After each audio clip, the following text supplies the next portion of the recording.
ಹೆದರೋನೆಲ್ಲ ಹೆದರಿಸುವಂಥದ್ದು ಬೇರೆಯವ್ರಿಗೆ ಇಟ್ಕೊಳ್ಳಿಲ್ಲ. ನಾನು ಯಾವ ಹೆಣ್ಮಕ್ಳ ಬಗ್ಗೆನೂ ಹಂಗೆ ಹೇಳಲ್ಲ, ಹಾಗೆ ಅವ್ರಿಗೆ ಹೇಳಬೇಕಾದಂಥ ಸನ್ನಿವೇಶನೂ ಇರಲಿಲ್ಲ, ಹೇಳೋದಿಲ್ಲ. ಯಾಕಾಗ ಅವ್ರು ಭಾವಿಸ್ಕೊಂಡ್ರೋ ಗೊತ್ತಿಲ್ಲ.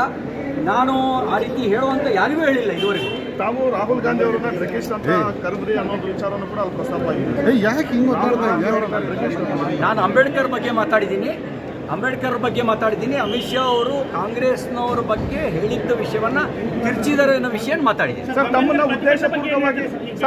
ಏನ್ ನೋಡ್ರಿ ನೋಡಿ ಈ ರೀತಿ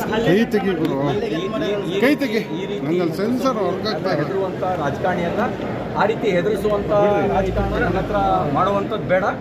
ಆ ರೀತಿ ಹೆದರಿಸಿ ರಾಜಕಾರಣ ಮಾಡೋಕ್ಕೆ ನಾನೇನು ಇವತ್ತು ನೆನ್ನೆ ಬಂದವನಲ್ಲ. ವಿಷಯಾಂತರ ಮಾಡೋದಕ್ಕೆ ನೋಡಿ, ನಾನು ಕಟ್ಟರ್ ಬಿಜೆಪಿ ಎಲ್ರಿಗೂ ಗೊತ್ತು. ವಿಷಯಾಂತರ ಮಾಡೋಕ್ಕೋಸ್ಕರ ಅವರು ಕಾಂಗ್ರೆಸ್ನವರು ಅಂಬೇಡ್ಕರ್ ಅವರಿಗೆ ಮಾಡಿದ ಅಪಮಾನವನ್ನು ನಾವು ಎಳೆಯಾಗಿ ಬಿಡಿಸಿಡೋದಕ್ಕಿದ್ವಿ. ಅವರು ಸಭಾಪತಿಗಳು ಅವಕಾಶ ಕೊಟ್ಟಿದ್ರೆ ಎಳೆಯಾಗಿ ಬಿಡಿಸಿಡ್ತಿದ್ವಿ. 2 ಬಾರಿ ಸೋಲಿಸಿದ್ದು ಕಾಂಗ್ರೆಸ್ಸು, ಅಂಬೇಡ್ಕರ್ ಅವ್ರನ್ನ ಸತ್ತಾಗ ಅಪಮಾನ ಮಾಡಿದ್ದು ಕಾಂಗ್ರೆಸ್ಸು, ಅವರಿಗೆ ಯಾವುದೇ ರೀತಿಯ ಸ್ಮಾರಕ ಕಟ್ಟದಲ್ಲೇ ಅವ್ರನ್ನ ನಿರ್ಲಕ್ಷ್ಯ ಮಾಡಿದ್ದು ಕಾಂಗ್ರೆಸ್ಸು. ಈ ಎಲ್ಲ ವಿಷಯವನ್ನು ಬಿಚ್ಚಿಡ್ತಾ ಇದ್ವಿ. ಕಾಂಗ್ರೆಸ್ ಮುಚ್ಚಿಟ್ಟ ಇತಿಹಾಸವನ್ನು ಬಿಚ್ಚಿಡ್ತಾ ಇದ್ವಿ. ಹತಾಶೆಗೊಂಡಿದ್ದಾರೆ, ಫ್ರಸ್ಟ್ರೇಟೆಡ್ ಆಗಿ ಹೇಳ್ತಾ ಇದ್ದಾರೆ. ಸರ್, ಲಕ್ಷ್ಮೀ ಹೆಬ್ಬಾಳ್ಕರ್ ಮಾತ್ರವಲ್ಲ, ಎಲ್ಲರೂ ಕೂಡ ಕಾಂಗ್ರೆಸ್ನ ಸದಸ್ಯರು 10 ಬಾರಿ ಆ ಪದ ಬಳಕೆ ಮಾಡಿದ್ರೆ ಅಂತ ಹೇಳ್ತಿದ್ದಾರೆ. ಈಗ ನಿಮಗೆ 10 ಬಾರಿ ಪದ ಬಳಕೆ ಮಾಡಿದ್ರೆ ವಿಜುವಲ್ಸ್ ಇರಬೇಕು, ಆಡಿಯೋ ಇರಬೇಕು, ತೋರಿಸಿ ಸರ್. ಆಮೇಲೆ ನೀವು